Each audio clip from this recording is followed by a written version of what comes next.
Hi, everybody. This is Silvio Canto in Dallas, Texas on Friday, March the 3rd. And welcome to our commentary. Just a couple of quick things I wanted to mention today. I have a post over at the American Thinker Friday morning.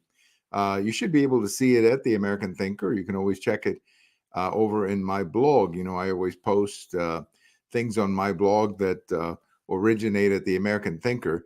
But in this particular post that I have at the American Thinker, I'm talking about this topic of Cuban doctors in Mexico. What is going on here? It's really a sham.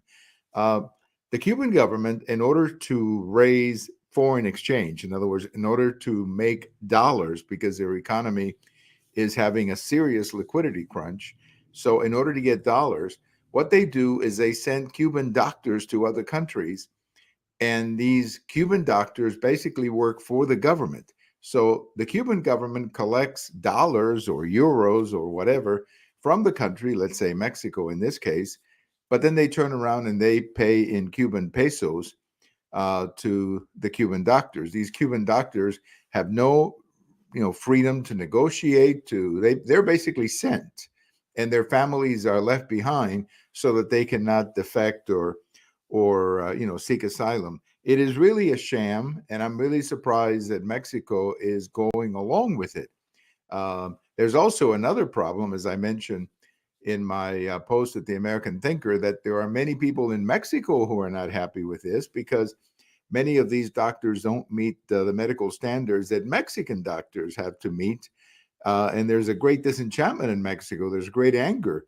Why are you bringing these people into our country who are not even qualified to be doctors in Mexico? And, you're doing so at the expense of Mexican doctors. So it's a little bit of a scandal in Mexico, but the real problem is what this is doing to the Cuban doctors who are being used by the Cuban government. And sadly, the government of Lopez Obrador, President Lopez Obrador in Mexico, is participating in a scam. I mean, a total, complete scam. So check out my post over at the American Thinker. They also put it over at Babalu Blog on Friday evening. So if you follow me at Babalu Blog, or you follow me at the American Thinker, or you follow me on my blog, you will be able to see the article in all of those three places. But it originated, of course, at the American Thinker, where I originate most of my writing. So check it out. And speaking of Mexico, we also have a very good video that we recorded on Thursday afternoon with Therese Margolis, who is the editor of Pulse News Mexico. This is a really good Mexican website that features all of the latest economic and political news from Mexico. And we discussed a couple of things, this topic of the doctors, but we also spoke a little bit about the electoral problem in Mexico, the Lopez Obrador administration wishing to change some of the election laws and the problems that is creating in Mexico itself. And we talked about something a little bit interesting to me, and that is that I have never seen so many divisions in Mexico as I see now. The Mexican population is deeply divided at the moment, and there's great hostility between people, to the point that talking about politics in Mexico can often be as difficult as talking about politics in the United States. And it wasn't always that way. It wasn't always that way. I mean, there were always political passions in Mexico, but not to the extremes and not the divisions that we're seeing now. So check out my video with Therese Margolis, the editor of Pulse News Mexico. I think you'll find her analysis very interesting. And also check out my post at the American Thinker. Quickly, I want to point out that school choice is moving forward in Texas.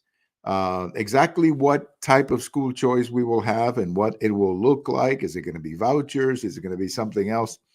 That they're still working on at the legislature. But the objective that we will have school choice is very much on track. And I think Texas will join other Republican states, other so-called red states, in giving parents the opportunity to choose their schools. And I think it's a great move. And I hope that the governor and the Republican majority go through with it. Now, the opposition, of course, is coming from many Democrats who basically are protecting the teachers union and education bureaucracy. I mean, that's what it's all about. That's why they are motivated to do this. But I think the public understands the benefits of school choice. I think enough Texans understand that school choice is a better option for the parents and for the kids. You're seeing it reflected in the number of people who are doing homeschooling, the number of people who are doing whatever they can to put their kids in some kind of a private school, be it Christian schools or Catholic schools, have becoming very popular. In fact, I have a friend who's very familiar with the Catholic schools here in the what we call the Metroplex here in North Texas, and he was telling me that the phones at the Catholic schools are constantly ringing, and it's parents calling the Catholic schools saying, "How can I get my kid into your school? How can I pull my kid from public education and put it in your school?" So there's great dissatisfaction with public education. And when you look at some of the results that we're getting from places like Chicago, like Baltimore, I mean, in the city of Baltimore, something like 23 schools, the kids cannot perform at the grades that they are graduating. How in the world is that good? How in the world are the leaders of the educational departments in places like Baltimore and Chicago? How do these people keep their jobs? I mean, if they were running a company, they would have been fired a long time ago for doing such a lousy job. So I think school choice is coming. I think it's coming, and it's only a matter of time before it gets here in Texas as well as most of the red states will have it. A lot of the blue states are not going to have it because the teachers union is very strong. I mean, it's just simply that. The teachers union has tremendous power over the Democrats, so it's never going to happen in those states. But I think here in Texas and in other places in the so-called red states, I think you will see it happen. Let's talk about 2024. Look, right now, a lot of people are positioning themselves for 2024. Some candidates have already declared, like Nikki Haley, former governor of South Carolina, like former President Trump. There's all kinds of speculation about others, like obviously Governor DeSantis, former Secretary Pompeo. So there's a lot of people who are trying to or are talking about getting into the race. There's also a great deal of conversation about President Biden. Is he going to run? Is he not going to run? But here's how I look at it. I think it's way too early for anybody to get excited about 2024.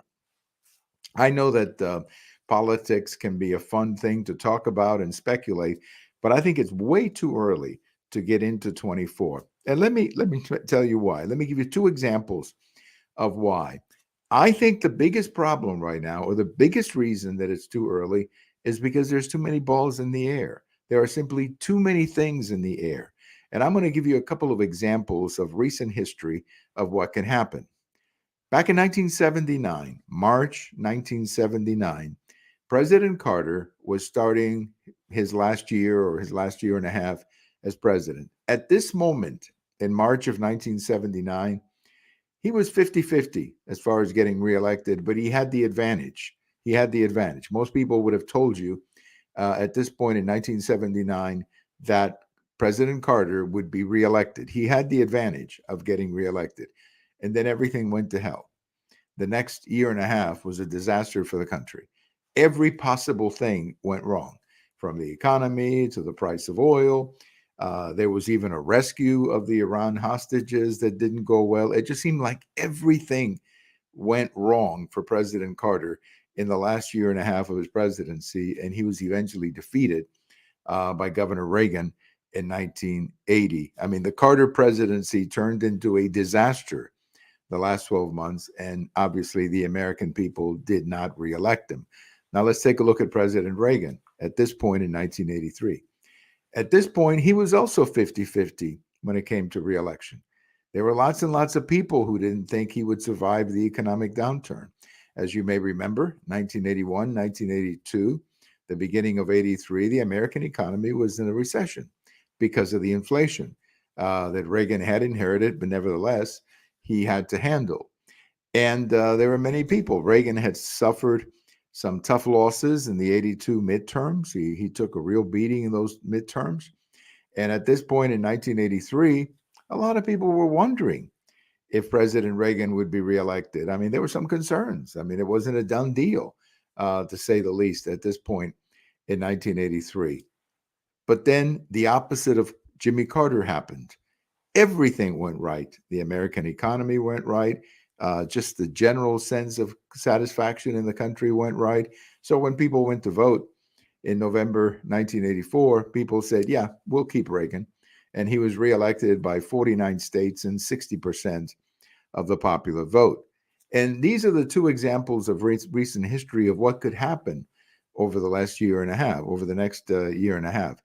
Things could go well, and that would benefit a reelection of President Biden, or things could go really bad, and that would obviously hurt the reelection of President Biden. I think that there's three things that are these three balls in the air that I'm talking about that are going to be very complicated. The first one is the economy, specifically inflation, and talk of a recession. I just saw an article in the Dallas Morning News that a majority of economists are now saying recession. Well, if that's true, that's bad news for the Democrats, whoever the nominee is. That's very bad news. Inflation is very bad news. I just noticed, for example, that gasoline is going up again. You know, it went down for a little bit there for a few weeks, but now it's back up to $2.99 again. So it's going back up to where it was before. So inflation, gasoline, the economy, a potential recession, that's all bad news for the incumbent Democrats. The border is bad news for the Democrats. I mean, it's just bad news, and that doesn't seem to get any better down there. And here is the wild card. Here's the one that could really hurt the Democrats, because it certainly hurt President Carter in the example that I was using going back to 1979. And that's the international situation. A lot of crazy things going on in the world right now. A lot of crazy things are going on. China, Taiwan, Ukraine, Russia. You're now hearing about Iranian ships going down to South America. There's just a lot of crazy things happening in the world, and at any moment you could have a real crisis, and that again would be difficult for the incumbent. So at this point, we don't know about 2024. I think there's too much speculation, but I will tell you that there's some balls in the air, and how those balls come down and how they break and who they benefit is going to have a lot to say about 2024, and whether the country wants to keep the Democrats or the country wants to go in a different direction. My sense is that the country will want to go in a different direction, because some of these balls in the air are going to be very negative for the Democrats. But we have to wait. And I think that President Trump made a big mistake in getting in as early as he did. And I think, on the other hand, Governor DeSantis was very smart in not getting in and simply talking about policy, going around and talking about the things that are working in Florida. So that's, I think Governor DeSantis was a little smarter in how he's playing his options right now. Thank you for listening. This is Silvio Canto in Dallas. We'll talk to you later, and have a great weekend, everybody. Bye-bye, everybody.